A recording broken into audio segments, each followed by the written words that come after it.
Hi friends, welcome to my channel Kranthi Sajjan. ఈ blog ఏంటి అంటే మేము రాఖీ పండుగ ఎలా జరుపుకున్నాం అనేది బ్లాగ్లో చూపిస్తున్నాను. రాఖీ పండుగ మేము ఎట్లా సెలబ్రేషన్ చేసాం ఏంటనేది. ఏంటక్క వినాయక చవితి పండుగ కూడా అయిపోయింది, ఇప్పుడు పెడుతున్నాం బ్లాగ్స్ ఏంటి అంటే చాలా లేట్ అయిపోయింది. లెంతి వీడియోస్ పెట్టలేకపోతున్నా, ఆల్మోస్ట్ బ్లాగ్ తీస్తున్నాను, అసలు అప్లోడ్ చేస్తలేను. ప్లీజ్ ఏమనుకోకండి, ప్లీజ్ కొంచెం అర్థం చేసుకోండి ఫ్రెండ్స్.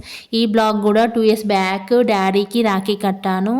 2 years బ్యాక్ నాకు డెంగ్యూ ఫీవర్ వచ్చని చాలా బ్లాగ్స్లో చెప్పాను కదా. అప్పుడు డెంగ్యూ ఫీవర్ వచ్చినప్పుడు రాఖీ పండగకి ముందు అక్కడ అమ్మ వాళ్ళ ఇంట్లో ఉన్నా కాబట్టి డాడీకి రాఖీ కట్టాను. అప్పటి వీడియో ఇప్పుడు పెడుతున్నాను, నాకు మెమోరీగా ఉంటుంది అంతే.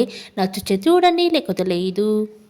ఇంకా మొబైల్లో చూస్తుంటే అప్పుడు వీడియో తీసాను, అయ్యో ఉంది పెట్టాలి రాఖీ పండుగ అప్పుడు, అస్సలు పెట్టాలనుకుంటా పెట్టలేను సమ్ రీజన్స్ వల్ల.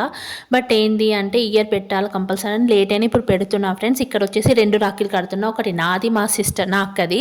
మళ్ళీ తర్వాత మేమిద్దరం చిన్నప్పటి నుంచి డాడీకే రాఖీ కడతాం, నాకు బ్రదర్స్ లేరు కాబట్టి ఇక్కడ డాడీకి రాఖీ కట్టి కాలు మొక్కి ఇంకా ఇక్కడ హారతి కూడా ఇస్తున్నాను ఫ్రెండ్స్. నాది నా సిస్టర్ చిన్నప్పటి నుంచి నేను నా అక్క ఎప్పుడు డాడీకే రాఖీ కడతాము. ఇంకా చిన్నప్పటి నుంచి నేను మా అక్క అసలు బ్రదర్స్ లేరని ఎప్పుడు ఫీల్ కాలే. ఇక డాడీకే రాఖీ కడతాం చిన్నప్పటి నుంచి. అయినా తెలంగాణలో సొంత డాడీకి, మేనమామలకి, బాబాయ్లకి, చిన్నాన్న పెద్దనాన్న వాళ్ళు ఎవరికైనా రాఖీలు కట్టుకోవచ్చు, నో ప్రాబ్లం. ఇక్కడ చిన్నప్పటి నుంచి నేను మా అక్క మా డాడీకే రాఖీ కడతాం. మా డాడీయే మాకు అన్ని, డాడీ ఫ్రెండ్ అయినా, ఫాదర్ అయినా, బ్రదర్, A to Z మా డాడీయే మాకు అన్నీ, నాకు మా అక్కకి. ఇంకా నేను రాఖీ వచ్చేసి మా అక్కకి నేను కట్టుకున్నాను, ఆ బ్రదర్స్ ప్లేస్లో మా అక్క నాకు ఉంది. నో ఫీలింగ్, నో ఏదైనా నేను అస్సలు బాధపడ, ఏదైనా అన్న లేడని అస్సలు బాధ. అక్కకి రాఖీ కట్టుకుంటా, అక్కనే అన్న తమ్ముడు ఏదైనా. మీరు కూడా అస్సలు ఫీల్ కాకండి అన్నలు లేరు తమ్ముళ్ళు లేరు, బ్రదర్స్ ఉన్నవా. ఇప్పుడు మనకు అక్క ఉంది, అక్కకి కట్టుకోండి, చెల్లి ఉంది, చెల్లెకి కట్టుకోండి, అంతే సింపుల్. అస్సలు బ్రదర్స్ లేని ఫీల్ కాకండి. మొన్న రాఖీ పండగకి రీల్స్లలో చూస్తే అన్నలేరు, అయ్యో ఎంతమంది ఎంత ఫీల్, అసలు ఫీల్ కాకండి. డాడీకి కట్టండి, అక్క ఉంటే అక్కకి, చెల్లుంటే చెల్లెకి కట్టుకొని ఇద్దరు, అంతే, నో ప్రాబ్లం. గుర్తుగా ఉంటుందని డాడీకి కట్టిన రాఖీ బ్లాగు. ఇందులోనే ఇంకా బావకు అంటే అక్క వాళ్ళ హస్బెండ్ కూడా రాఖీ పంపించాను. ఇంకా నేను వెళ్ళలేను కాబట్టి అక్కకు ఫోన్పే చేస్తే అక్క వాళ్ళ పాప ఇక నా తరపున మా బావకు మా అన్నకు రాఖీ కూడా కట్టేసింది. ఇక నా తరపున ఇక్కడ వచ్చేసి ఇక మా బావ మా అక్క వాళ్ళ కొడుకు మా హర్ష, ఇక నా తరపున మా అన్నకి కూడా రాఖీ కట్టి ఆ హారతి కూడా ఇచ్చింది మా పండు. ఇక్కడ వచ్చేసి మా హర్ష, మా బావ, మా పండు వీళ్ళంతా, ఇంకా మా పండు మా అక్క ఏం వీడియోలో కనబడతలేరు. ఇంకా నా తరపున నేను ఎప్పుడు వెళ్ళకపోయినా నేను రాఖీ పంపిస్తే ఇలానే ఎవ్రీ ఇయర్ కట్టిపించుకో, నా తరపున పండుగ కడితే నేను వెళ్ళినప్పుడు నేను కడతా అంతే.